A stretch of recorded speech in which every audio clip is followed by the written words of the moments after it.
Welcome back to another edition of Turning Pages in Van Life. My name is Brian. Thank you for following along. Today we're doing my very first Q&A video where I'm answering your questions from my last video that I posted 2 weeks ago. I actually got enough here to take up 10 minutes of your time, so let's get right to it. First of all, Anthony, thank you for the welcome back. It's been really good. I've been following you on my phone, just haven't really been commenting. The heater, that is awesome. I got the actual Mr. Buddy heater, the box style, and I was looking at the one that you got because it was going to save me 15 bucks, but those can tops tend to tip over easily, which is a huge fire hazard. I don't know if you have a fire extinguisher in your van, but I have one in mine just in case anything happens, electrical or you know, propane heater, stove, things like that. But that was one of my concerns, is the safety of the can top versus the box heater. Neo-Travel Nomads, am I still looking to sell my van and buy another? Yes, I am. I'm hoping to be in a new van by the end of the year. I'm looking at a Chevy 1995 Chevy G20 for my buddy who owns a carpet cleaning company, and he's adding a new van to his fleet before the end of the year. And so I'm looking at buying his oldest van, and it's in relatively good condition. It has a lot of high miles on it, but it has a brand new head, and it's been taken care of because it's a company vehicle for quite some time. So I'm not worried about it getting me stranded or anything like that. I strongly believe it'll last me at least 3 years, which is what I'm looking to get out of my next vehicle. So yes, I am looking to sell my van and buy another. I'm gonna miss being part of the Astro Safari clique, but I just need to go with a larger vehicle.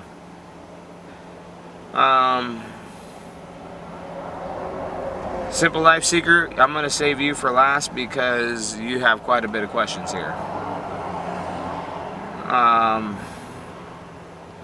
Remus, King of Rome, how's the van going? Hope I did okay with the sugar beet harvest. I didn't do as well as I was hoping.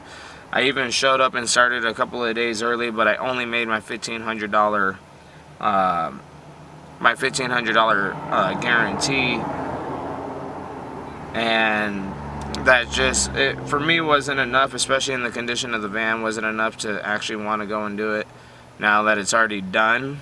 But next year I got my foot in the door and I'll be starting day one, so there should be a lot more profit. I should be in a better van with better gas mileage, and so yeah, it should become more profitable next year. Apache Baller, Ivan, I'll see you when I get back to town in about a month, and sorry I didn't hit you up while I was there. Simple Life Seeker, he says he has many questions, and he really does.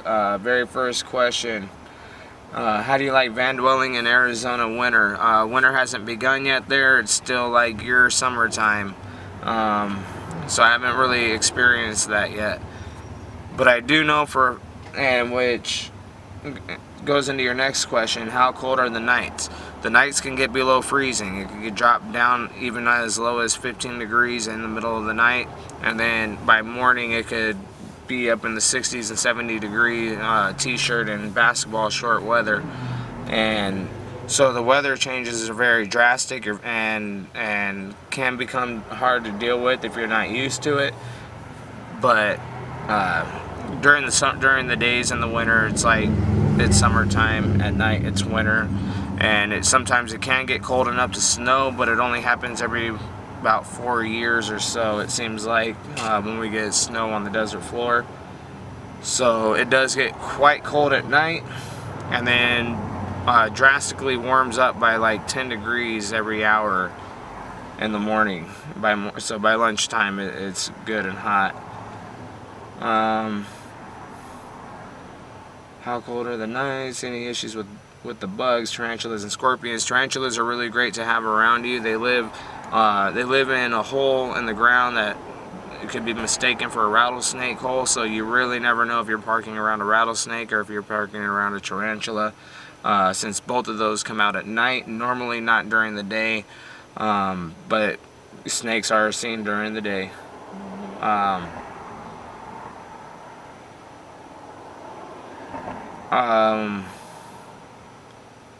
Are these bugs scorpions? Let me get back to that. Scorpions are found everywhere. Doesn't matter where you live. If you're more in city, you're less likely to find them because it's so developed. But as soon as you start hitting the outskirts or certain preserved neighborhoods in the city, you are going to be around scorpions. And normally they don't attack unless they're threatened. So I just don't bother them. They don't bother me. You'll see in my this week in my next hiking video of Keegan picking up a few scorpions because he collects them.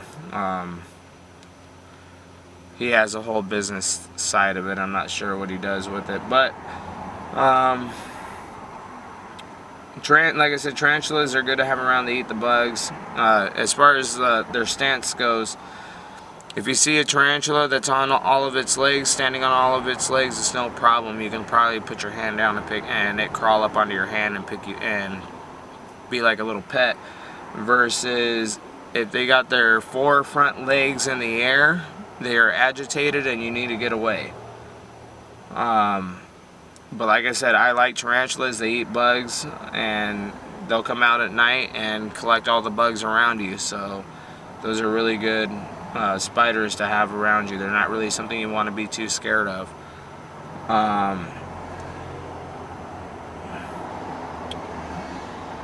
Tarantulas, I'm not sure what time, are they more prevalent in certain areas or certain times throughout the year? Everything, just like everywhere else, cold temperatures make the bugs hibernate or go away, and then once it gets too hot, they'll be back out. Tarantulas are found usually in the lower desert, while the scorpions are found even from the desert all the way to the high peaks of the mountains. Just different types of scorpions. How's the vibe out there for people living in their vehicles, from the people who live in house/police? I'm very open about my lifestyle because it's not something I was forced into. It's something that I wanted to do, and I took a lot of preparation to do it. So people, for the most part, I actually get a lot of good responses from it. Police, I haven't really dealt with. Being a local, I kind of know where all the BLM land is and where I can and cannot park.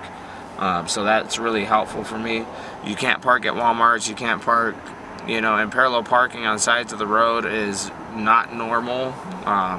In Arizona, even in the side streets, there's not too many people parallel parking their cars. They usually got driveways, carports, garage, something of that sort, or they're in an apartment where they're in a parking lot. So you just got to be a little stealthy about that. I would suggest just parking in a parking lot and making sure, apartment parking lot or a hotel parking lot, making sure you're not seen, or go to the outskirts of the city where you're going to go into BLM land, trailheads, and all sorts of places that you can park and really not be bothered.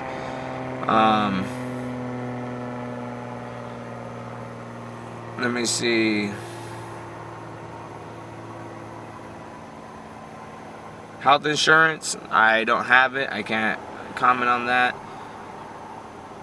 Is Southern Arizona diverse? People, food, things to do. People, yes, it's extremely diverse. You got Mexico, that's only 50 miles away. You have, or depending on where in Southern Arizona you're at, it could be closer. Then you got the U of A, which brings in students from not only all over the country but all over the world. So you have tons of people from everywhere there. Then we got a lot of refugees, and it's very diverse as far as the people go. The food, because of the diversity of the people, Southern Arizona, specifically Tucson, is actually known for the diversity of their food. Of you could pretty much get any kind of food you'd like, and it actually be authentic. Things to do, unless you're into nature, there's not much to do. If you're like amusement, things like that. And you said you'll save your more questions for number 2, which you can leave your questions in the comments below, and I'll be answering those.